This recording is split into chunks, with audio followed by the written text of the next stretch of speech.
Yes. Hi. Hello. Namaste friends. Welcome back to Raman tutorials. ಎಲ್ರಿಗೂ ಕೂಡ ಶುಭ ಸಂಜೆ. Good evening everybody. ಎಲ್ರು ಹೇಗಿದ್ದೀರಾ? ಹೋಪ್ ಸೊ ಎಲ್ರೂ ಚೆನ್ನಾಗಿದ್ದೀರಾ ಅಂತ ಭಾವಿಸ್ತಾ ಇವತ್ತಿನ ನಮ್ಮ ಎಜುಕೇಶನಲ್ ಸೈಕಾಲಜಿ ತರಗತಿಯನ್ನ ನೋಡ್ತಾ ಹೋಗೋಣ. ಬಹಳ ಇಂಪಾರ್ಟೆಂಟ್ ಆಗಿರ್ತಕ್ಕಂಥ ಕ್ವೆಶನ್ ಅಂಡ್ ಆನ್ಸರ್ ಸರಣಿಯನ್ನ ತಗೊಂಡ್ ಬಂದಿರೋದು. ಕಾನ್ಸೆಪ್ಟ್ಸ್ ಆಲ್ಮೋಸ್ಟ್ ಎಲ್ಲಾನು ಕೂಡ ಕಂಪ್ಲೀಟ್ ಆದಂಗಾಗಿದೆ. ಹಾಗಾಗಿ okay, start ಮಾಡೋಣ. In a class, few students always interested in the co-curricular activities. The psychological method adopted to know the effectiveness of participation of students in these activities is to ಅಂತ ಇದೆ. ಪ್ರಶ್ನೆ ಅರ್ಥ ಆಗದೆ ಇದ್ರೆ ನೋಡ್ಕೊಳ್ಳಿ ಕನ್ನಡದಲ್ಲಿ. ಒಂದು ತರಗತಿಯಲ್ಲಿ ಕೆಲವು ವಿದ್ಯಾರ್ಥಿಗಳು ಯಾವಾಗಲೂ ಸಹಪಠ್ಯ ಚಟುವಟಿಕೆಗಳಲ್ಲಿ ಆಸಕ್ತಿಯನ್ನ ಹೊಂದಿರ್ತಾರೆ. ಈ ಚಟುವಟಿಕೆಗಳಲ್ಲಿ ಅವರ ಭಾಗವಹಿಸುವಿಕೆಯ ಪರಿಣಾಮಕಾರತ್ವವನ್ನ ಅರ್ಥ ಮಾಡ್ಕೊಳ್ಳಿಕ್ಕೋಸ್ಕರ ಯಾವ ಮನೋವೈಜ್ಞಾನಿಕ ವಿಧಾನವನ್ನ ಅಳವಡಿಸ್ಕೊಳ್ಬಹುದು? ಪ್ರಶ್ನೆ ಕರೆಕ್ಟ್ ಆಗಿ ಅರ್ಥ ಮಾಡ್ಕೊಳ್ಳಿ. ಅವಲೋಕನ, ವ್ಯಕ್ತಿ ಅಧ್ಯಯನ, ಪ್ರಾಯೋಗಿಕತೆ, ಹಾಗೆ ಇಂಟ್ರೋಸ್ಪೆಕ್ಷನ್ ಅಥವಾ ಅಂತರವಲೋಕನ ಅಂತ ಕರಿತಾ ಇದೀವಿ. ಕಾಣಿಸ್ತಾ ಇದೆ ಅಲ್ವಾ ನಿಮ್ಗೆ? Okay, yes, which one is the right answer? Concepts ಎಲ್ಲ ನಿಮ್ಗೆ ತುಂಬಾ ಕಾನ್ಸೆಪ್ಟ್ ಅನ್ನ ಈಗ ಹೇಳಿದೀನಿ ನಾನು. ಆಲ್ಮೋಸ್ಟ್ ಎಜುಕೇಶನಲ್ ಸೈಕಾಲಜಿಯಲ್ಲಿ ಮೋಸ್ಟ್ ಇಂಪಾರ್ಟೆಂಟ್ ಎಲ್ಲ ಟಾಪಿಕ್ಸ್ ಹೇಳಿದ್ದಾಯ್ತು. ಸಬ್ ಟಾಪಿಕ್ಸ್ ಅನ್ನ ಕೂಡ ಕಂಪ್ಲೀಟ್ ಆಗಿ ಕವರ್ ಮಾಡಿದ್ದೀನಿ. ಐ ಹೋಪ್ ಸೊ ಇನ್ನೊಂದು ಇವ್ಯಾಲ್ಯೂಯೇಷನ್ ಬಗ್ಗೆ ಹೇಳ್ಬೇಕು, ಅದೊಂದು ಹೇಳ್ಕೊಡ್ತೀನಿ ನಿಮಗೆ. ಅದ್ ಹೇಳ್ಕೊಂಡೆ ಅಂತಂದ್ರೆ ಆಲ್ಮೋಸ್ಟ್ ಎಲ್ಲ ಕಂಪ್ಲೀಟ್ ಆಗಿ ಸೈಕಾಲಜಿ ಕ್ಲಾಸ್ ಕಂಪ್ಲೀಟ್ ಆದಂಗ ಆಗತ್ತೆ. ಓಕೆ, ಹಾಗಾದ್ರೆ ಇವಾಗ ಈ ಕ್ವಶನಿಗೆ ಸರಿಯಾದ ಉತ್ತರ ಏನ್ ಬರ್ತಾ ಇದೆ? ಆಪ್ಷನ್ ನಂಬರ್ ಬಿ ಆಗುತ್ತೆ ಮೇಡಮ್ ಅಂತ ಹೇಳ್ತಿದ್ದೀರಾ ಅಲ್ವಾ? ನೋಡೋಣ ಹಾಗಾದ್ರೆ ಸರಿಯಾದ ಉತ್ತರ ಏನು ಅಂತ. ಸರಿಯಾದ ಉತ್ತರ ಬಂದು ಆಪ್ಷನ್ ನಂಬರ್ 1 ಆಗುತ್ತೆ. ಅವಲೋಕನ ಪದ್ಧತಿ ಅಥವಾ ಅಬ್ಸರ್ವೇಷನಲ್ ಮೆಥಡ್ ಅಂತ ಕರಿತೀವಿ. ಏನಿದು ಅವಲೋಕನ ಅಂತಂದ್ರೆ, ಇಲ್ಲಿ ಯಾಕೆ ಅವಲೋಕನ ಆಗುತ್ತೆ ಅಂತಂದ್ರೆ, ಒಂದ್ ತರಗತಿ ಇದೆ, ಅಲ್ಲಿ ಕೆಲವು ವಿದ್ಯಾರ್ಥಿಗಳು ಸಹಪಠ್ಯ ಚಟುವಟಿಕೆಗಳಲ್ಲಿ ಆಸಕ್ತಿಯನ್ನ ಹೊಂದಿರ್ತಾರೆ. ಹಾಗೆ ಈ ಚಟುವಟಿಕೆಗಳಲ್ಲಿ ಅವರ ಭಾಗವಹಿಸುವಿಕೆ ಎಷ್ಟು ಮಟ್ಟಿಗೆ ಅವರು ಭಾಗವಹಿಸ್ತಾ ಇದ್ದಾರೆ, ಕೋಕರಿಕ್ಯುಲರ್ ಆಕ್ಟಿವಿಟೀಸ್ ನಲ್ಲಿ ಅವರ ಒಂದು ಪಾರ್ಟಿಸಿಪೇಷನ್ ಹೇಗಿದೆ, ಅದೆಲ್ಲವನ್ನ ನಾವು ಅರ್ಥ ಮಾಡ್ಕೊಳ್ಬೇಕಪ್ಪ ಅಂತಂದ್ರೆ ಅಬ್ಸರ್ವೇಷನ್ ನಿಂತ್ಕೊಂಡು ನಾವು ಅಬ್ಸರ್ವೇಷನ್ ಮಾಡ್ಬೇಕಾಗತ್ತೆ ಅಲ್ವಾ? ಹಾಗಾಗಿ ಸೊ ವಾಟ್ ಈಸ್ ಅಬ್ಸರ್ವೇಷನ್ ಅಂತಂದಾಗ, ಅವಲೋಕನ ಅನ್ನೋದು ನೈಸರ್ಗಿಕ ಸನ್ನಿವೇಶಗಳಲ್ಲಿ, ಅಂದ್ರೆ ಸ್ವಾಭಾವಿಕವಾಗಿ ಅದನ್ನ ಉದ್ದೇಶಪೂರ್ವಕವಾಗಿ ನೋಡುವಂತದ್ದು ಬೇರೆ ಆಗತ್ತೆ. ನೈಸರ್ಗಿಕ ಸನ್ನಿವೇಶಗಳಲ್ಲಿ ವ್ಯಕ್ತಿಗಳು ಏನ್ ಮಾಡ್ತಾರೆ ಅನ್ನೋದನ್ನ ನಾವು ಸುಲಲಿತವಾಗಿ ವೀಕ್ಷಣೆ ಮಾಡ್ತಕ್ಕಂತ ಮೂಲಕ ವರ್ತನೆಯನ್ನ ಅಧ್ಯಯನ ಮಾಡ್ತೀವಿ. So that is called observation ಅಂತ ಕರಿತೀವಿ. Observation is a method of studying behavior by watching what individuals do in natural settings. ಆ ನ್ಯಾಚುರಲ್ ಸೆಟ್ಟಿಂಗ್ಸ್ ಅಲ್ಲಿ ಅವ್ರು ಏನ್ ಮಾಡ್ತಾರೆ ಅನ್ನೋದನ್ನ ಕಂಪ್ಲೀಟ್ ಆಗಿ ಅಧ್ಯಯನ ಮಾಡೋದಕ್ಕೆ ಅಬ್ಸರ್ವೇಷನ್ ಮೆಥಡ್ ಅಂತ ಹೇಳಿ ಕರಿತೀವಿ. ಹಾಗೆ ನ್ಯಾಚುರಲ್ ಕಂಟೆಕ್ಸ್ಟ್ ಅಂತ ಬರುತ್ತೆ, ನೈಸರ್ಗಿಕ ಸಂದರ್ಭ. ಕೆಲವೊಂದ್ಸಲ ಉದ್ದೇಶಪೂರ್ವಕವಾಗಿ ಅಬ್ಸರ್ವೇಷನ್ ಮಾಡೋದೇ ಬೇರೆ, ನೈಸರ್ಗಿಕವಾಗಿ ಕೆಲವೊಂದ್ಸಲ ಅಬ್ಸರ್ವೇಷನ್ ಮಾಡೋದೇ ಬೇರೆ. ಫಾರ್ ಎಕ್ಸಾಂಪಲ್, ಈಗ ಕೋಕರಿಕ್ಯುಲರ್ ಆಕ್ಟಿವಿಟೀಸ್ ಆಗಿರ್ಬೋದು, like sports, debate, drama, in open occur in open natural environments where students behave ಸ್ಪಾಂಟನಿಯಸ್ಲಿ.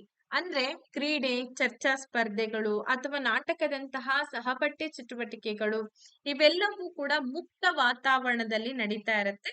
ವಿದ್ಯಾರ್ಥಿಗಳನ್ನ ನಾವು ಸಹಜವಾಗಿ ಇಲ್ಲಿ ಹೇಗ್ ವರ್ತಿಸ್ತಾರೆ ಅನ್ನೋದನ್ನ ಸಹಜವಾಗಿ ನೋಡ್ತೀವಿ ಅಲ್ವಾ? ಅರ್ಥ ಆಯ್ತಾ? ಶಿಕ್ಷಕರು ವಿದ್ಯಾರ್ಥಿಯನ್ನ ಕೇಳದೆಯೇ ಅವರ ಆಸಕ್ತಿ, ಕೌಶಲ್ಯ, ಭಾಗವಹಿಸುವಿಕೆಯ ಮಟ್ಟವನ್ನ ನೇರವಾಗಿ ನೋಡಿ ದಾಖಲಿಸಬಹುದು. ಸೊ ಅದನ್ನ ನೇರ ಮೌಲ್ಯಮಾಪನ ಅಂತ ಕರಿತೀವಿ. ಬಾಹ್ಯ ವರ್ತನೆ, ಎಕ್ಸ್ಟರ್ನಲ್ ಬಿಹೇವಿಯರ್ ಅಂತಂದ್ರೆ, in this method is the best suited for observable external behaviours. ಅಂದ್ರೆ ಈ ವಿಧಾನ ಏನಿದೆ, ಆಂತರಿಕ ಭಾವನೆಗಳಿಗಿಂತಲೂ ಕೂಡ ನಾವು ಹೊರಗಿನ ಕಣ್ಣಿಗೆ ಏನೆಲ್ಲಾ ಕಾಣಿಸ್ತಾ ಇದೆ, ವೀಕ್ಷಣೆ ಮಾಡಿದಾಗ ಏನೆಲ್ಲಾ ಕಾಣಿಸ್ತಾ ಇದೆ, ಅಂತಹ ಬಾಹ್ಯ ವರ್ತನೆಗಳಿಗೆ ಬಹಳ ಸೂಕ್ತವಾಗಿರ್ತಕ್ಕಂಥ ವಿಧಾನ ಅಂತ ಹೇಳಿ ಕರೀತಾರೆ. ಓಕೆ, ಹಾಗಾದ್ರೆ ನೀವೆಲ್ಲ ಅರ್ಥ ಮಾಡ್ಕೊಂಡ್ರಿ ಅಂತ ಅನ್ಕೊಂಡು ಮುಂದಿನ ಒಂದು ಪ್ರಶ್ನೆಗೆ ಹೋಗೋಣ. The statement which is not appropriate from the following statement in relation with introspection is ಅಂತ ಇದೆ. ಆತ್ಮಾವಲೋಕನಕ್ಕೆ ಸಂಬಂಧಪಟ್ಟಂತೆ ಈ ಕೆಳಗಿನ ಹೇಳಿಕೆಗಳಲ್ಲಿ ಸೂಕ್ತವಲ್ಲದೆ ಇರ್ತಕ್ಕಂತ ಹೇಳಿಕೆ ಯಾವುದು? ಇದೊಂದು ಸುಲಭ ಮತ್ತು ಶೀಘ್ರ ಲಭ್ಯ ವಿಧಾನ. It is simple and ready available method. ಹಾಗೆ it provides knowledge of inner and covered experience. ಇದು ಆಂತರಿಕ ಮತ್ತು ಗುಪ್ತ ಅನುಭವಗಳ ಜ್ಞಾನವನ್ನ ಒದಗಿಸುತ್ತೆ. This method has reliability, validity and objectivity. ಇದು ಸಮಂಜಸತೆ, ಸಿಂಧುತ್ವ ಮತ್ತೆ ವಸ್ತುನಿಷ್ಠತೆಯನ್ನ ಹೊಂದಿದೆ. It gives direct insight into one's own mental process. ಇದು ಒಬ್ಬ ವ್ಯಕ್ತಿಯ ಸ್ವಮಾನಸಿಕ ಪ್ರಕ್ರಿಯೆಯ ಒಳನೋಟವನ್ನ ಬಿಂಬಿಸುತ್ತೆ ಅಂತ ಇದೆ. ಪ್ರಶ್ನೆ ಅರ್ಥ ಮಾಡ್ಕೋಬೇಕು. ಆತ್ಮಾವಲೋಕನಕ್ಕೆ ಸಂಬಂಧಪಟ್ಟಂತೆ ಈ ಕೆಳಗಿನ ಹೇಳಿಕೆಗಳಲ್ಲಿ ಸೂಕ್ತವಲ್ಲದೆ ಇರುವಂತಹ ಹೇಳಿಕೆ ಯಾವುದು? ಆತ್ಮಾವಲೋಕನ ಅಂತಂದ್ರೆ ಇಂಟ್ರೋಸ್ಪೆಕ್ಷನ್, ಅಂತರವಲೋಕನ ಅಂತ ಕರಿತೀವಿ. ಅಂದ್ರೆ ಒಬ್ಬ ವ್ಯಕ್ತಿ ತನ್ನನ್ನ ತಾನು ಒಳ ಹೊಕ್ಕಿ ನೋಡುವಂತಹ ಪ್ರಕ್ರಿಯೆನ ಆತ್ಮಾವಲೋಕನ ಅಂತ ಕರೆದ್ವಿ. 4 ಆಪ್ಷನ್ಸ್ ಗಳು ಕಾಣಿಸ್ತಾ ಇದೆ ಅಂತ ಅನ್ಕೊಂಡಿದೀನಿ. ಕಮಾನ್ ಕ್ವಿಕ್ ಆಗಿ ಆನ್ಸರ್ ಬರ್ಲಿ.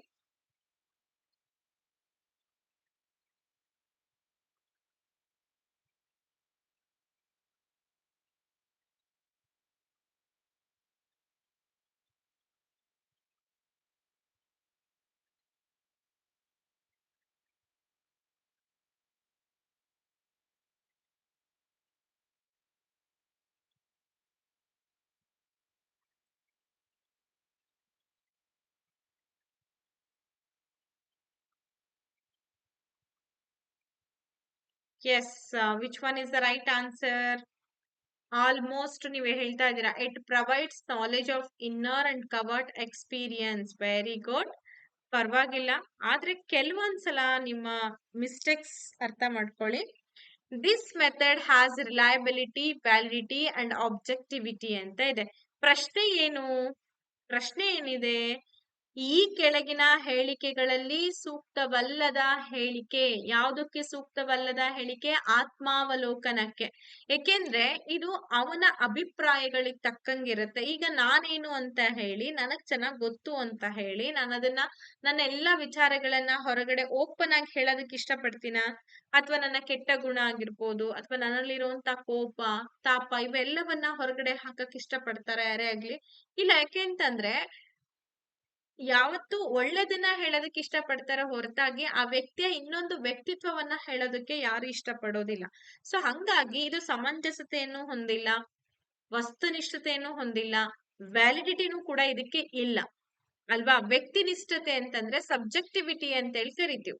Introspection is highly subjective because it depends on individuals own feelings and reports.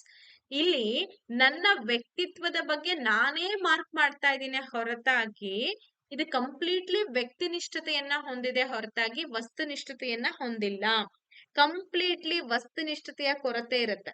ಏಕೆಂದ್ರೆ ವಿಷಯಗಳನ್ನ ನಾನು ಹೈಲೈಟ್ ಮಾಡಲ್ಲ, ಬದಲಾಗಿ ನನ್ನತನವನ್ನ ನಾನು ಕಾಪಾಡ್ಕೊಳ್ಬೇಕು ಅಂತಂದಾಗ ವ್ಯಕ್ತಿನಿಷ್ಠತೆಯನ್ನ ಹೊಂದಿರುತ್ತೆ.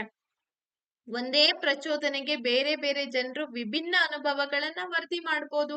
ಹಾಗಾಗಿ ಇಲ್ಲಿ ವಿಶ್ವಾಸ ಅರ್ಹತೆನೂ ಕೂಡ ಇರೋದಿಲ್ಲ, ಸಿಂಧುತ್ವನೂ ಕೂಡ ಇಲ್ಲ. ಇಲ್ಲಿ ವ್ಯಕ್ತಿಯು ವರದಿ ಮಾಡಿದ್ದೇ ಅವರ ಮನಸ್ಸಿನಲ್ಲಿ ನಡೆಯುತ್ತೆ ಅನ್ನೋದಕ್ಕೆ ಏನ್ ಗ್ಯಾರಂಟಿ? ಈಗ ನಾನು ಹೊರಗಡೆ ಹೇಳ್ತಾ ಇರೋದೇ ನನ್ನ ಮನಸ್ಸಲ್ಲಿ ನಡೀತಾ ಇದೆ ಅಂತ ಅನ್ನೋದಕ್ಕೆ ಏನ್ ಗ್ಯಾರಂಟಿ? ಯಾಕೆಂದ್ರೆ ಕೆಲವೊಂದ್ಸಲ ಸತ್ಯವನ್ನ ಮರೆಮಾಚ್ಬೋದು, ಆ ಸಾಧ್ಯತೆನೂ ಕೂಡ ಇದೆ. ಹಾಗಾಗಿ ಇಲ್ಲಿ ವ್ಯಾಲಿಡಿಟಿ ಕನ್ಸರ್ನ್ ಕೂಡ ನಾವು ನೋಡ್ಬೇಕಾಗ್ತದೆ. ಓಕೆ, ಅರ್ಥ ಆಯ್ತು ಅಂತ ಅನ್ಕೊಂಡು ಮುಂದಕ್ಕೆ ಹೋಗೋಣ. ಸರ್ವೇಕ್ಷಣಾ ವಿಧಾನ, ಸರ್ವೆ ಮೆಥಡ್ ಅಂತೇಳಿ ಕರಿತೀವಿ. ಇನ್ನ survey method the nature of questionnaire. ಸರ್ವೇಕ್ಷಣಾ ವಿಧಾನದಲ್ಲಿ ಬಳಕೆ ಮಾಡುವಂತಹ ಪ್ರಶ್ನಾವಳಿಯಲ್ಲಿನ ಪ್ರಶ್ನಾ ಸ್ವಭಾವ ಹೇಗಿರ್ಬೇಕು? ನಿರ್ದಿಷ್ಟ ಅಥವಾ ಮುಕ್ತವಾಗಿರಬಹುದು, ಕೇವಲ ಮುಕ್ತವಾಗಿರ್ಬೇಕು, ಕೇವಲ ನಿರ್ದಿಷ್ಟವಾಗಿರ್ಬೇಕು, ಹಾಗೆ ನಿರ್ದಿಷ್ಟವೂ ಅಲ್ಲ ಮುಕ್ತವೂ ಅಲ್ಲ ಅಂತ ಇದೆ. ಯೋಚನೆ ಮಾಡಿ. In a survey method the nature of questionnaire.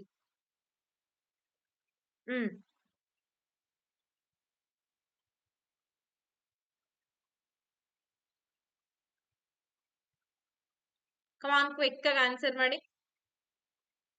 ಸರ್ವೇಕ್ಷಣಾ ವಿಧಾನ ಇದು ಏನಪ್ಪಾ ಅಂತಂದ್ರೆ ಇದು ಕೂಡ ನಮ್ಮ ಮನೋವಿಜ್ಞಾನದಲ್ಲಿ ಬಳಕೆ ಮಾಡುವಂತಹ ಮತ್ತೊಂದು ಮನೋವೈಜ್ಞಾನಿಕ ವಿಧಾನ ಅಂತೇಳಿ ಕರಿತೀವಿ. ಸರ್ವೇಕ್ಷಣಾ ವಿಧಾನ, ಅಂತರವಲೋಕನ, ಅವಲೋಕನ ವಿಧಾನ, ವ್ಯಕ್ತಿ ಅಧ್ಯಯನ, ಆಮೇಲೆ ಕ್ವೆಶನರಿ ಮೆಥಡು, ಇವೆಲ್ಲವೂ ಕೂಡ ಬರುವಂತದ್ದು ಇದ್ರಲ್ಲೇನೆ.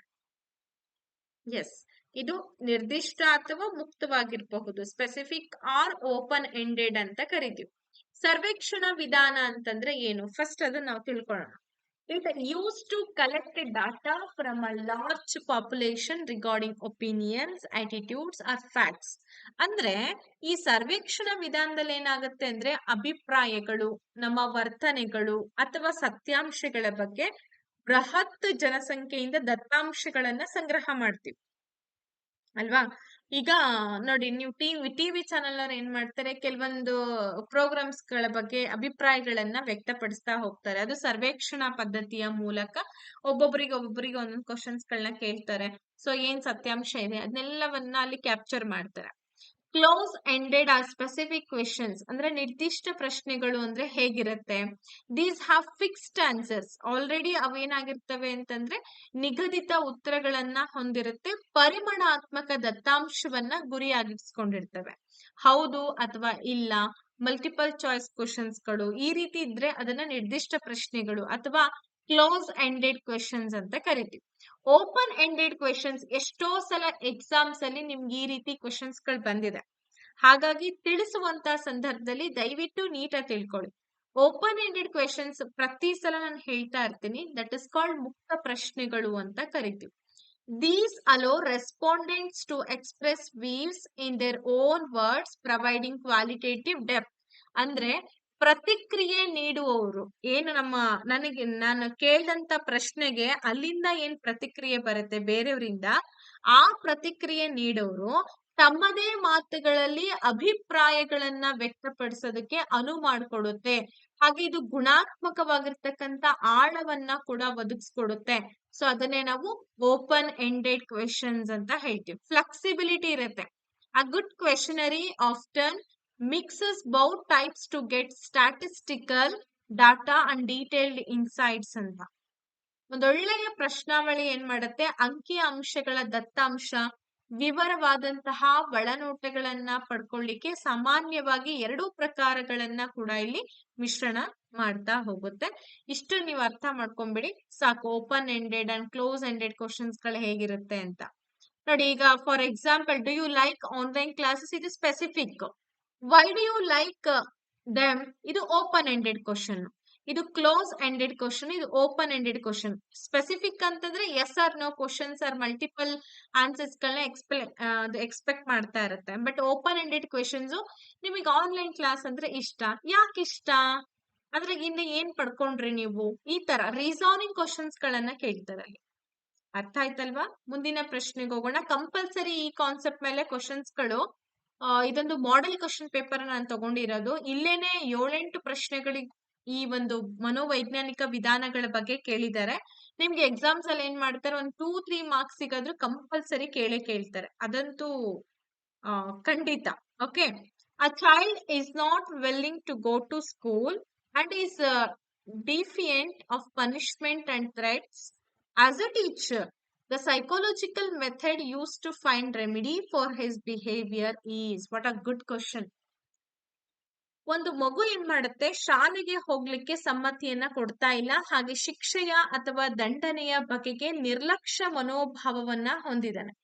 ಶಿಕ್ಷಕರಾಗಿ ಮಗುವಿನ ಈ ವರ್ತನೆಗೆ ಏನ್ ಕಾರಣ ಮತ್ತೆ ಪರಿಹಾರವನ್ನ ಕಂಡುಕೊಳ್ಳಿಕ್ಕೆ ಯಾವ ಮನೋವೈಜ್ಞಾನಿಕ ವಿಧಾನವನ್ನ ಬಳಕೆ ಮಾಡ್ತೀರಾ?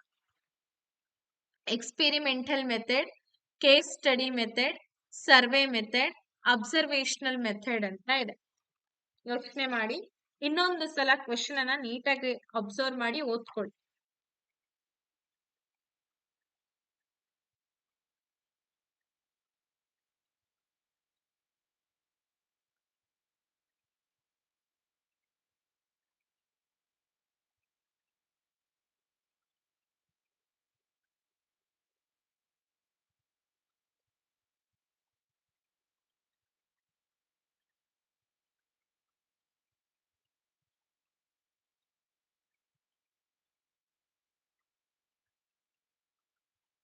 S.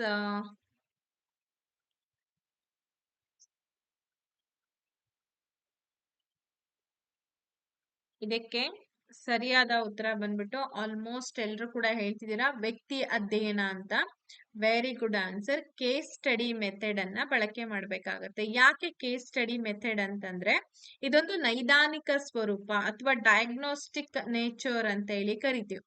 Case study is a diagnostic method. It is used to study maladjusted or problematic behavior in depth. ನೋಡಿ, ವ್ಯಕ್ತಿ ಅಧ್ಯಯನ ಅನ್ನೋದೇನಪ್ಪಾ ಅಂದ್ರೆ ಹೊಂದಾಣಿಕೆಯಾಗದ ಅಥವಾ ಸಮಸ್ಯಾತ್ಮಕ ವರ್ತನೆಯನ್ನ ಆಳವಾಗಿ ಅಧ್ಯಯನ ಮಾಡ್ಲಿಕ್ಕೆ ಬಳಕೆ ಮಾಡುವಂತಹ ಒಂದು ನೈದಾನಿಕ ವಿಧಾನವಾಗಿರುತ್ತೆ. ಅರ್ಥ ಮಾಡ್ಕೊಳ್ಳಿ. ಸೊ ಇಲ್ಲಿ ಕಂಪ್ಲೀಟ್ ಆಗಿ ವೈಯಕ್ತಿಕ ಗಮನ ಇರುತ್ತೆ, ಇಂಡಿವಿಜುವಲ್ ಫೋಕಸ್ ಇರುತ್ತೆ. ಮಕ್ಳು ಯಾಕೋ ಅನಪೇಕ್ಷಿತವಾಗಿ ವರ್ತಿಸ್ತಾ ಇದಾರೆ ಅಥವಾ ಅವ್ರು ಯಾಕೋ ಇಂಟ್ರೆಸ್ಟ್ ಅನ್ನ ತೋರಿಸ್ತಾ ಇಲ್ಲ, ಎಲ್ಲದಕ್ಕೂ ಕೂಡ ಆಕ್ರಮಣ ಬುದ್ಧಿಯನ್ನ ತೋರಿಸ್ತಾ ಇದ್ದಾರೆ ಅಂತಂದ್ರೆ ಓಹೋ ಅವರಿಂದ ಏನೋ ಸಮಸ್ಯೆ ಆಗಿದೆ. ಸೊ ಅದಕ್ಕೋಸ್ಕರ ನಾವು ಈ ಸ್ಟೆಪ್ ಬೈ ಸ್ಟೆಪ್ ಇರೋದನ್ನ ಫಾಲೋ ಅಪ್ ಮಾಡಿ ಮಕ್ಕಳ ಸಮಸ್ಯೆಯನ್ನ ಅರ್ಥ ಮಾಡ್ಕೊಳ್ಬೇಕಾಗತ್ತೆ. ಓಕೆ, ಅರ್ಥ ಆಯ್ತಾ? ಇದು ಬಹಳ ಇಂಪಾರ್ಟೆಂಟ್. ಇದು ನೀವು ಅರ್ಥ ಮಾಡ್ಕೊಂಡಿದ್ದೀರಾ, ನಾನು ಆಲ್ರೆಡಿ ಹೇಳಿದೀನಿ. ಮುಂದಿನ ಪ್ರಶ್ನೆಗೆ ಹೋಗೋಣ. Method of observation use to study the group of infant and abnormal child is ಅಂತ ಇದೆ. ಶಿಶು ಮತ್ತು ಅಪಸಾಮಾನ್ಯ ಸಮೂಹಗಳ ಕುರಿತ ಅಧ್ಯಯನಕ್ಕಾಗಿ ಬಳಕೆ ಮಾಡುವಂತಹ ನಿರ್ದಿಷ್ಟ ವೀಕ್ಷಣಾ ವಿಧಾನ ಯಾವುದು? Participant observation, non participant observation, structured observation, unstructured observation ಅಂತ ಇದೆ. ಯೋಚನೆ ಮಾಡಿ.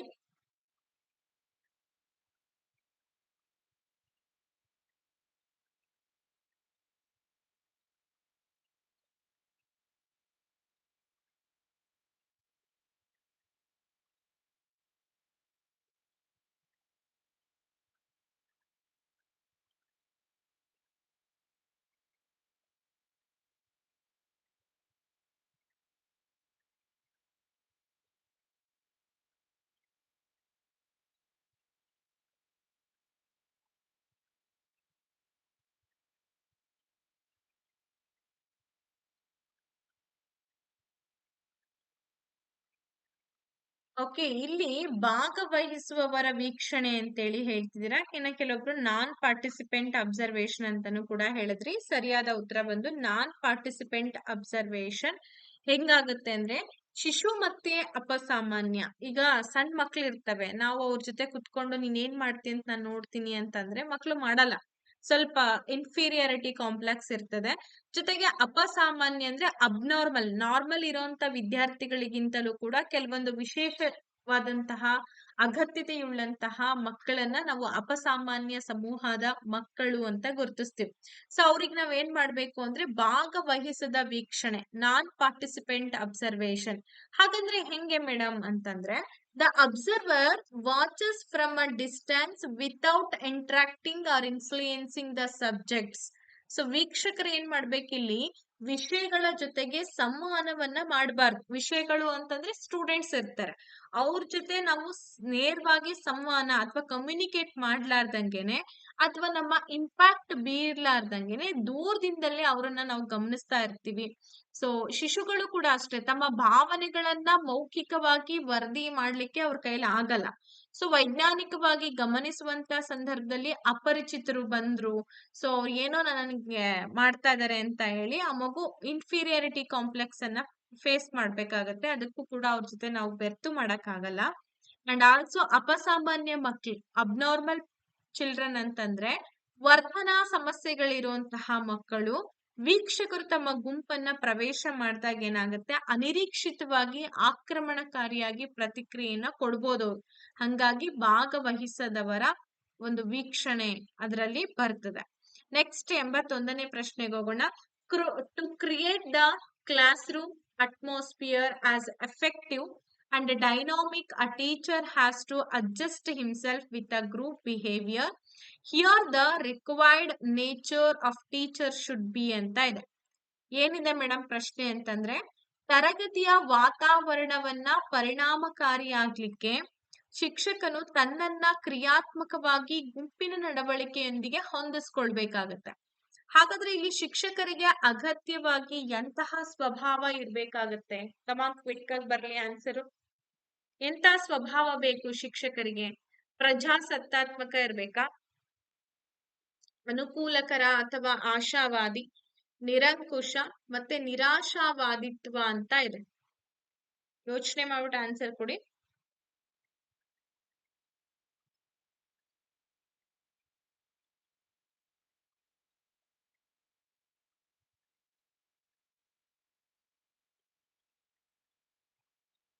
Okay,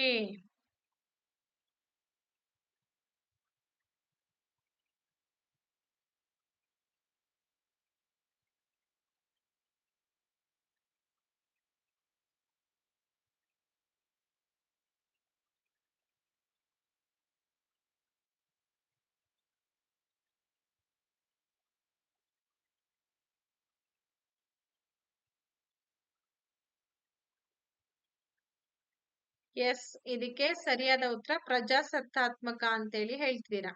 okay, very good. Democratic ಅಂತ ಏನ್ ಹೇಳ್ತಿದ್ದೀರಾ, ಸರಿಯಾಗಿದೆ ಉತ್ತರ. ಏಕೆ ಅಂತಂದ್ರೆ ಈ ಪ್ರಜಾಸತ್ತಾತ್ಮಕ ನಾಯಕತ್ವ ಅಂದ್ರೇನು, ಡೆಮೋಕ್ರೆಟಿಕ್ ಲೀಡರ್ಶಿಪ್ ಅಂತಂದ್ರೆ ವೆರಿ ಸಿಂಪಲ್. ಪ್ರಜಾಸತ್ತಾತ್ಮಕ ಶಿಕ್ಷಕರು ವಿದ್ಯಾರ್ಥಿಗಳ ಭಾಗವಹಿಸುವಿಕೆಯನ್ನ ಪ್ರೋತ್ಸಾಹಿಸುತ್ತೆ. ಹಾಗೆ ಅವರ ಅಭಿಪ್ರಾಯಗಳಿಗೆ ಬೆಲೆಯನ್ನ ಕೂಡ ಕೊಡ್ತಾರೆ. ಕ್ರಿಯಾತ್ಮಕ ವಾತಾವರಣವನ್ನ ಕೂಡ ಸೃಷ್ಟಿ ಮಾಡ್ತಾರೆ. ಯೂಶುವಲಿ ಏನಾಗುತ್ತೆ, ಈಗ ನಾನೇ ಎಲ್ಲ ಅಂತ ಹೇಳಿ ಟೀಚರ್ ನನಗೆಲ್ಲ ಬರುತ್ತೆ ಅಂತ ಅವನೇ ಮಾಡಕ್ ಶುರು ಮಾಡ್ದ ಅಂತಂದ್ರೆ what is the use of children? ಅಲ್ಲಿ ಮಕ್ಳಿಗೆ ಏನೆಲ್ಲ ಬಳಕೆ ಆಗುತ್ತೆ? ನಥಿಂಗ್. ಸೊ ಮಕ್ಳಿಗೆ ಹೇಳೋದಕ್ ಬಿಡ್ಬೇಕು, ಪ್ರಶ್ನೆ ಕೇಳೋದಕ್ಕೆ ಮುಕ್ತವಾದ ಅವಕಾಶಗಳನ್ನ ಕೊಡ್ಬೇಕು, ಅರ್ಥ ಆಗದೆ ಇರುವಂತ ವಿಚಾರಗಳನ್ನ ಮತ್ತೆ ಮತ್ತೆ ತಿಳಿಸಿ ಹೇಳ್ಬೇಕಾಗತ್ತೆ. ಈ ತರ ಒಂದು ಪ್ರಜಾಸತ್ತಾತ್ಮಕ ನಾಯಕತ್ವ ಬೇಕಾಗತ್ತೆ. ಇನ್ನ ಗ್ರೂಪ್ ಡೈನಾಮಿಕ್ಸ್ ಅಂದ್ರೆ ಗುಂಪಿನ ನಡವಳಿಕೆಗೆ ಹೊಂದಾಣಿಕೆ ಮಾಡ್ಕೊಳ್ಳಿಕ್ಕೆ ಗುಂಪಿನ ಅಗತ್ಯಗಳನ್ನ ಅರ್ಥ ಮಾಡ್ಕೊಳ್ಬೇಕು.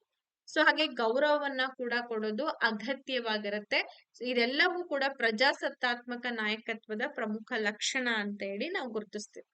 ಮುಂದಿನ ಪ್ರಶ್ನೆ ಬಂದು 82ನೇ ಪ್ರಶ್ನೆ ಆಗಿರುತ್ತೆ. ಸೊ ಹೀಗಿದೆ, ವಯಸ್ಕರು ತಮ್ಮ ಅನುಭವಗಳ ಮೂಲಕ ಮಾರ್ಗದರ್ಶನ ಮಾಡಬಹುದು, ಆದ್ರೆ ವಯಸ್ಸಿನ ಹೆಚ್ಚಳದೊಂದಿಗೆ ಅವರ ಕಾರ್ಯಕ್ಷಮತೆಯ ವೇಗ ಕುಂಠಿತಗೊಳ್ಳೋದನ್ನ ಸೂಚನೆ ಮಾಡುವಂತಹ ವಿಕಾಸದ ಅಂಶ ಯಾವುದು? ಅಂದ್ರೆ ವಿಕಾಸದ ಪ್ರಮುಖ ತತ್ವಗಳನ್ನ ನಾವೇನು ಓದ್ತೀವಿ ಆ ತತ್ವಗಳಿಗೆ ಸಂಬಂಧಪಟ್ಟಂತ ಪ್ರಶ್ನೆ ಇದೆ. The experiences of adults make them wiser and guide. However, with an increase in age, one's performance is likely to decrease on tasks requiring speed, it indicates ಅಂತ ಇದೆ. ವಿಕಾಸವು ಹೆಚ್ಚು ಚಲನಶೀಲತೆಯನ್ನ ಹೊಂದಿದೆ. Development is highly plastic. Development is multidirectional. ವಿಕಾಸವು ಬಹುಮುಖಿತ್ವವನ್ನ ಹೊಂದಿದೆ. Development is influenced by the history and context. ವಿಕಾಸ ಐತಿಹಾಸಿಕ ಮತ್ತೆ ಸಂದರ್ಭದಿಂದ ಪ್ರಭಾವಿತವಾಗಿದೆ. Development is concern of number of disciplines. ವಿಕಾಸ ಹಲವು ವಿಭಾಗಗಳಿಗೆ ಸಂಬಂಧಪಟ್ಟಿದೆ ಅಂತ ಇದೆ. ಪ್ರಶ್ನೆ ಓದ್ಕೊಳ್ಳಿ ನೀಟಾಗಿ. ಇನ್ನೊಂದ್ಸಲ ಓದ್ಕೊಂಡ್ರಾ? ಯಾಕಂದ್ರೆ ನಿಮಗೆ ಆಪ್ಷನ್ಸ್ ಕಾಣಿಸ್ತಾ ಇಲ್ವಲ್ಲ, ಹಾಗಾಗಿ ಏನ್ ಬರುತ್ತೆ ಓದಿ.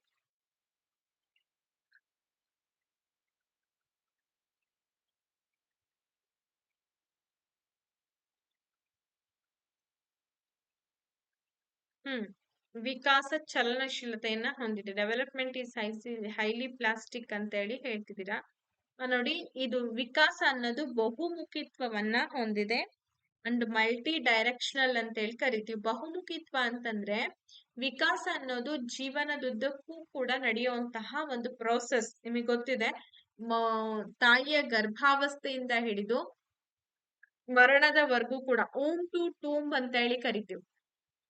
ಅಲ್ಲಿವರೆಗೂ ಕೂಡ ನಮ್ಮಲ್ಲಿ ವಿಕಾಸ ನಡೀತಾನೆ ಇರುತ್ತೆ. ದೈಹಿಕ ವಿಕಾಸ, ಮಾನಸಿಕ ವಿಕಾಸ, ಬೌದ್ಧಿಕ ವಿಕಾಸ, ಸಾಮಾಜಿಕ ವಿಕಾಸ ಪ್ರತಿ ಒಂದು ಹಂತದಲ್ಲಿ ಪ್ರತಿಯೊಂದು ಸ್ಟೇಜ್ ನಲ್ಲಿ ಕೂಡ ಆಗ್ತಾ ಹೋಗುತ್ತೆ. ಇಂಥ ವಿಕಾಸ ಬೆಳವಣಿಗೆ ಮತ್ತೆ ಕುಸಿತಗಳು ಅಂದ್ರೆ ಗಳಿಕೆನೂ ಆಗ್ಬೋದು, ನಷ್ಟಗಳು ಆಗ್ಬೋದು. ಕೆಲವೊಂದ್ಸಲ ವೇಗವಾದಂತ ಬೆಳವಣಿಗೆ, ಕೆಲವೊಂದ್ಸಲ ಕುಂಠಿತ ಬೆಳವಣಿಗೆ, ಕೆಲವೊಂದ್ಸಲ ಪ್ರಾಬ್ಲಮ್ಸ್ ಆಗ್ಬೋದು. ಈ ತರ ಆಗ್ತಾ ಇರುತ್ತೆ. ಸೊ ಹಾಗಾಗಿ ವಿಕಾಸ ಅನ್ನೋದೇನಪ್ಪಾ ಅಂದ್ರೆ ಬಹುಮುಖಿತ್ವ, ಮಲ್ಟಿ ಡೈರೆಕ್ಟ್ ಡೈರೆಕ್ಷನಲಿ ಅಂತ ಹೇಳಿ ನಾವು ಕರಿತೀವಿ ಅದನ್ನ. ನೆಕ್ಸ್ಟ್ 83ನೇ ಪ್ರಶ್ನೆಗೆ ಹೋಗೋಣ. After giving well nutritional food and a supportive environment to a person of short height genes will become ಅಂತ ಇದೆ. ಕಡಿಮೆ ಎತ್ತರದ ವಂಶವಾಹಿ ಹೊಂದಿರುವಂತಹ ವ್ಯಕ್ತಿಗೆ ಉತ್ತಮ ಪೌಷ್ಟಿಕಾಂಶದ ಆಹಾರ ಮತ್ತು ಪೂರಕ ವಾತಾವರಣವನ್ನ ಒದಗಿಸಿದ ನಂತರ ಆ ವ್ಯಕ್ತಿ ವಿಕಾಸತೆ ಹೇಗಿರುತ್ತೆ?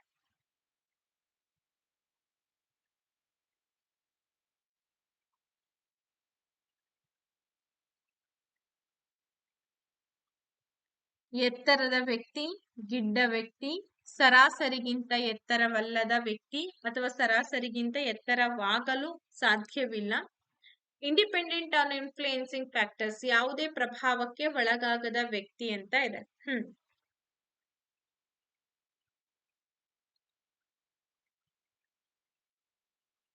ಕಮಾನ್ ಕ್ವಿಕ್ ಆಗಿ ಬರ್ಲಿ ಆನ್ಸರ್ಸ್.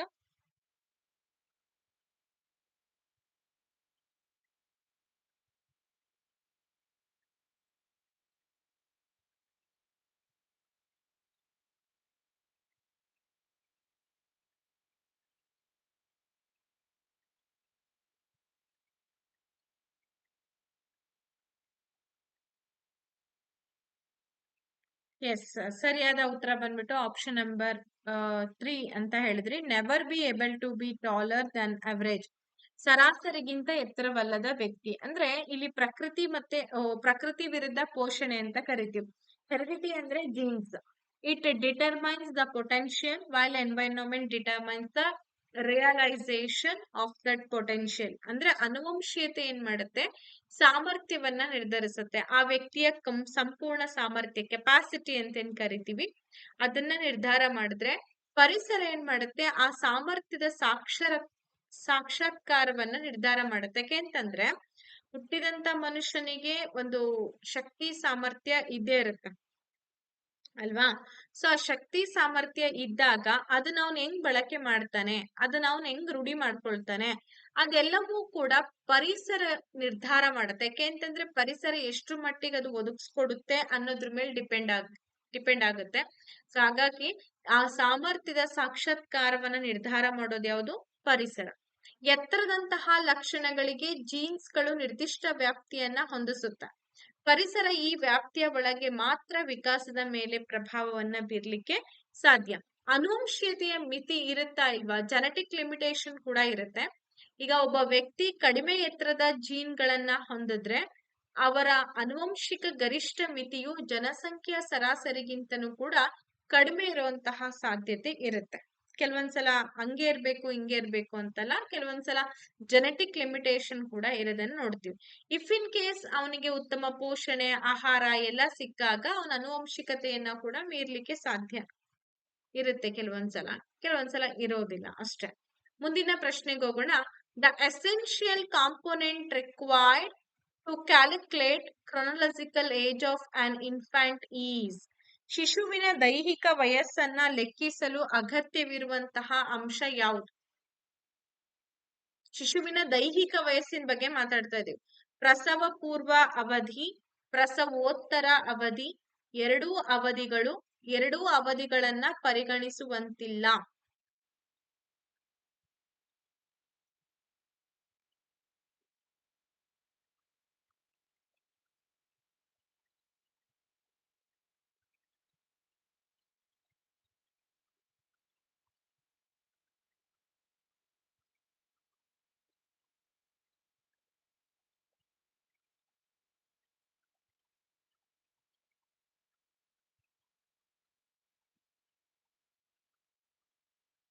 ಓಕೆ, ಇದಕ್ಕೆ ಸರಿಯಾದ ಉತ್ತರ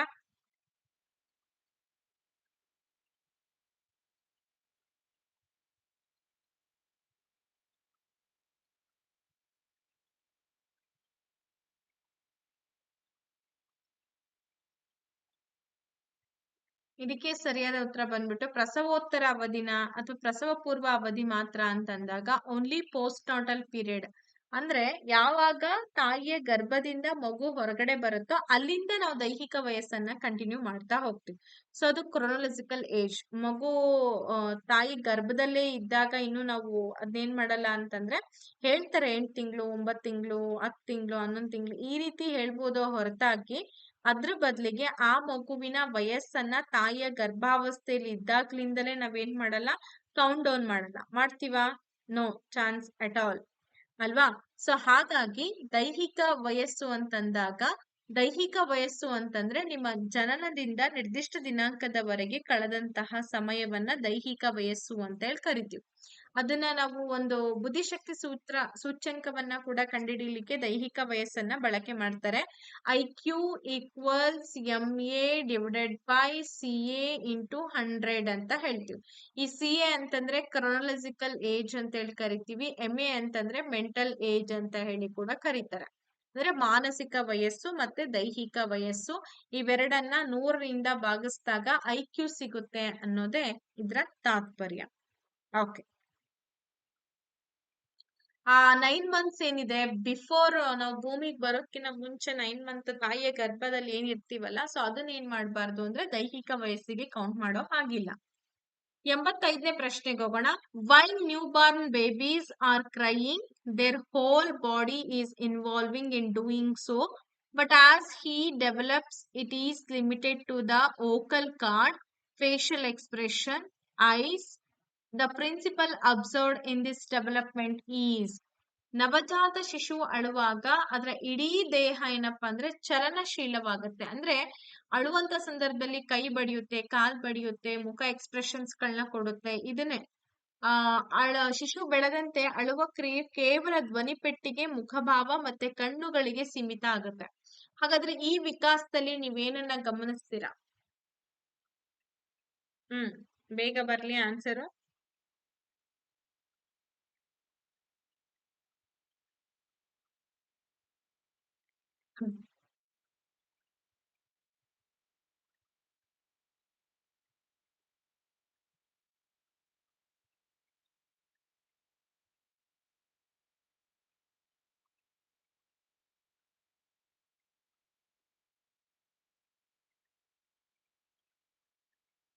ಎಸ್, ಸರಿಯಾದ ಉತ್ತರ ಬಂದು ಆಪ್ಷನ್ ನಂಬರ್ ನಿರಂತರತೆಯ ತತ್ವ ಅಂತ ಹೇಳ್ತಿದ್ದೀರಾ. ಸುರುಳಿಯಿಂದ ನೇರ ಮುಖ ವಿಕಸಿತ ತತ್ವ ಅಂತ ಹೇಳ್ತಿದ್ದೀರಾ. ಸಾಮಾನ್ಯತೆಯಿಂದ ನಿರ್ದಿಷ್ಟತೆ. ಈಗ ಅಳು ಅಂತಂದಾಗ ಚಿಕ್ಕ ಮಕ್ಳಿದ್ದಾಗ ಕೈ ಬಡಿಯುತ್ತೆ, ಕಾಲ್ ಬಡಿಯುತ್ತೆ, ಮುಖ ಎಕ್ಸ್ಪ್ರೆಷನ್ಸ್ ಗಳನ್ನೆಲ್ಲ ಚೇಂಜ್ ಮಾಡುತ್ತೆ. ಇದು ಸಾಮಾನ್ಯ ಪ್ರತಿಕ್ರಿಯೆ. ಸಂಪೂರ್ಣ ದೇಹವನ್ನ ಅದು ಏನ್ ಮಾಡುತ್ತೆ, ಬಳಕೆ ಮಾಡ್ಕೊಳ್ಳುತ್ತೆ. ಆದ್ರೆ ಹೋಗ್ತಾ ಹೋಗ್ತಾ ಏನಾಗುತ್ತೆ, ಅದೇ ಹೇಳ್ತೀವಲ್ಲ, ದ್ವಿಪಾರ್ಶ್ವತೆಯಿಂದ ಏಕಪಾರ್ಶ್ವತೆಡೆಗೆ ಸಾಗೋದು ಅಂತ, ಆ ತರ ಇದು. ಸೊ ನಂತರದಲ್ಲಿ ಮಗು ಅತ್ತಾಗ ಕಣ್ಣಲ್ಲಿ ನೀರ್ ಬರುತ್ತೆ, ಮುಖದ ಎಕ್ಸ್ಪ್ರೆಷನ್ ಚೇಂಜ್ ಆಗುತ್ತೆ. ಅದನ್ನ ಬಿಟ್ರೆ ಬೇರೆ ಆಕ್ಷನ್ಸ್ ಗಳನ್ನ ಮಗು ಮಾಡೋದಿಲ್ಲ. ಮುಂದಿನ ಪ್ರಶ್ನೆಗೆ ಹೋಗೋಣ. ಸೊ ಮುಂದಿನ ಪ್ರಶ್ನೆ 86ನೇ ಪ್ರಶ್ನೆ ಆಗಿದೆ. According to Aristotle, a sound mind in a sound body refers to. Aristotle ಪ್ರಕಾರ ಸದೃಢ ದೇಹದಲ್ಲಿ ಸದೃಢ ಮನ್ಸಿರುತ್ತೆ. ಈ ಒಂದು ಉಲ್ಲೇಖದ ಸಂಬಂಧ ಅಂತ ಇದೆ. ವ್ಯಕ್ತಿಯ ಮಾನಸಿಕ ವಯಸ್ಸು, ವ್ಯಕ್ತಿಯು ನೈತಿಕ ವಯಸ್ಸು, ವ್ಯಕ್ತಿಯ ದೈಹಿಕ ವಿಕಾಸ, ವ್ಯಕ್ತಿಯ ಸಾಮಾಜಿಕ ವಿಕಾಸಕ್ಕೆ ಸಂಬಂಧಪಡುತ್ತೆ ಅಂತ ಇದೆ. ಯಾವ್ದಕ್ ಸಂಬಂಧಪಡುತ್ತೆ ಹಾಗಾದ್ರೆ?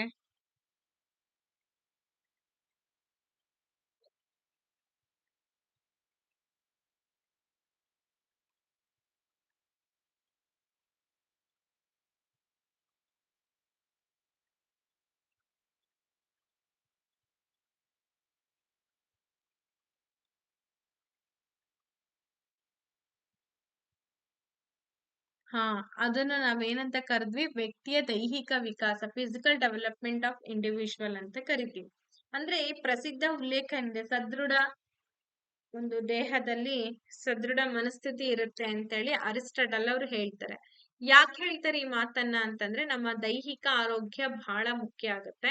ಸೊ ದೈಹಿಕ ಆರೋಗ್ಯ ಚೆನ್ನಾಗಿತ್ತು, ನಮಗ್ ಸಪೋರ್ಟ್ ಮಾಡ್ತಾ ಇದೆ ಅಂತಂದಾಗ ಆಟೋಮೆಟಿಕ್ ಆಗಿ ನಮ್ಮ ಇನ್ನರ್ ಮೈಂಡ್ ಏನಿದೆ ಅದು ಸಪೋರ್ಟ್ ಮಾಡುತ್ತೆ. ಇಲ್ಲ ಅಂತಂದ್ರೆ ನೀವು ದೈಹಿಕವಾಗಿ ತುಂಬಾ ಬಳಲ್ತಾ ಇದ್ದೀರಾ ಅಂದ್ರೆ ಕುತ್ಕೊಂಡು ಕ್ಲಾಸ್ ಮಾಡಂದ್ರೆ ಆಗತ್ತಾ ಮಾಡಕ್ಕೆ? ಕಾಲ್ ನೋಯುತ್ತೆ, ಕೈ ನೋಯುತ್ತೆ, ಕಣ್ಣುರಿ ಬರುತ್ತೆ, ಅಥವಾ ಇನ್ನೊಂದೇನೋ ಪ್ರಾಬ್ಲಮ್ ಇದ್ರೆ ಹೆಂಗ್ ಮಾಡಕ್ಕಾಗತ್ತೆ?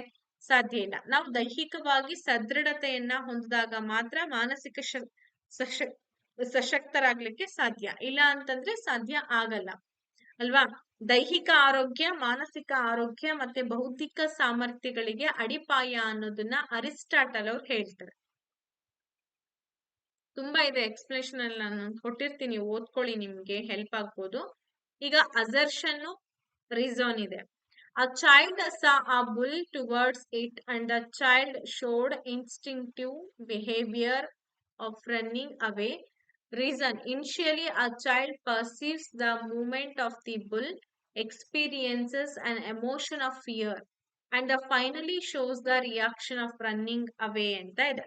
ಮಗು ತನ್ನ ಕಡೆಯಿಂದ ಬರ್ತಾ ಇರ್ತಕ್ಕಂಥ ಗೂಳಿಯನ್ನ ಕಂಡು ಆ ಸನ್ನಿವೇಶದಿಂದ ಓಡಿ ಹೋಗುವಂತ ಪ್ರಯತ್ನವನ್ನ ತೋರ್ಪಡಿಸುತ್ತೆ, ವರ್ತನೆಯನ್ನ. ಸೊ ಆರ್ ಏನಿದೆ ಅಂದ್ರೆ ಮಗು ಮೊದಲು ಗೂಳಿಯ ಚಲನೆಯನ್ನ ಗ್ರಹಿಸಿ ನಂತರ ಭಯದ ಭಾವನೆಯನ್ನ ಅನುಭವಿಸಿ ನಂತರ ಓಡಿ ಹೋಗುವಂತಹ ಪ್ರತಿಕ್ರಿಯೆಯನ್ನ ತೋರ್ಪಡಿಸುತ್ತೆ ಅಂತ ಇದೆ. ಹಾಗಾದ್ರೆ ಈ ಎರಡು ಹೇಳಿಕೆಗಳಲ್ಲಿ ಯಾವ್ದು ಸರಿ ಇದೆ, ಯಾವ್ದು ತಪ್ಪಿದೆ, ಹಾಗೆ ಯಾವ ಹೇಳಿಕೆಗೆ ಸೂಕ್ತವಾಗಿರ್ತಕ್ಕಂಥ ಕಾರಣವನ್ನ ಒದಗಿಸ್ಕೊಡುತ್ತೆ ಅನ್ನೋದನ್ನ ಕರೆಕ್ಟ್ ಆಗಿ ನೋಡ್ಕೊಳ್ಳಿ. ಈ ಪ್ರಶ್ನೆ ಆಗಿತ್ತು ಮೇಡಮ್ ಅಂತ ನೀವು ಹೇಳ್ತೀರಾ, ಸೊ ಆದ್ರೂ ಕೂಡ ರಿವಿಷನ್ ಅಂತ ಅನ್ಕೋಬೇಕು. ಯಾವ್ದನ್ನ ನಾನು ಮತ್ತೆ ಮತ್ತೆ ಮಾಡ್ತಾ ಇರ್ತೀನೋ ಅದು ರಿವಿಷನ್. ಯಾಕೆಂದ್ರೆ ಎಕ್ಸಾಮ್ಸ್ ಅಲ್ಲಿ ನಿಮಗೆ ಏನ್ ಮಾಡ್ತಾರೆ ಅಂತಂದ್ರೆ ರಿಪೀಟೆಡ್ ಆಗಿ ಕೇಳಬೇಕು. ಯಾಕೆ ಓಲ್ಡ್ ಕ್ವಶನ್ ಪೇಪರ್ ನಾವು ಬಿಡಿಸ್ಬೇಕಪ್ಪ ಅಂತಂದ್ರೆ ಆ ಓಲ್ಡ್ ಕ್ವಶನ್ ಪೇಪರ್ ಅಲ್ಲಿ ಬಂದಿರುವಂತಹ ಪ್ರಶ್ನೆಗಳು ನಮಗೆ ಮಾದರಿಗಳಾಗಿ ಬರುತ್ತೆ. ಸೊ ಅವುಗಳನ್ನ ನಾವು ರಿವಿಷನ್ ಮಾಡ್ತಾ ಹೋಗ್ಬೇಕಾಗತ್ತೆ. ಇದು ಕೂಡ ಹಂಗೇನೆ.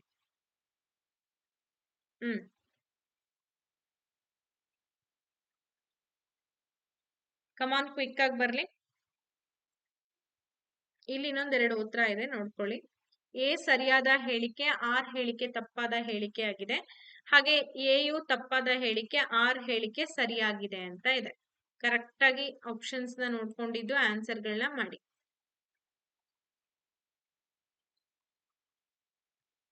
ಓಕೆ, ಇಲ್ಲಿ ಸರಿಯಾದ ಉತ್ತರ ಬಂದು ಆಪ್ಷನ್ ನಂಬರ್ 1 ಆಗುತ್ತೆ. ಬೌತ್ ಎ ಅಂಡ್ ಆರ್ ಎರಡೂ ಕೂಡ ಸರಿಯಾಗಿದೆ. ಹಾಗೆ R is correct explanation of statement A. R ಏನಿದೆ ಏನ ಸರಿಯಾದಂತ ವಿವರಣೆ ಅಂತ ಕರಿತೀವಿ. ಅಂತರ್ಬೋಧನೆಯ ವರ್ತನೆ ಅಂದ್ರೆ ಅಪಾಯದಿಂದ ಓಡಿ ಹೋಗೋದು ನೈಸರ್ಗಿಕ, ಉಳಿವಿಗಾಗಿರುವಂತಹ ಅಂತರ್ಬೋಧನೆ ಅಂತ ಕರಿತೀವಿ.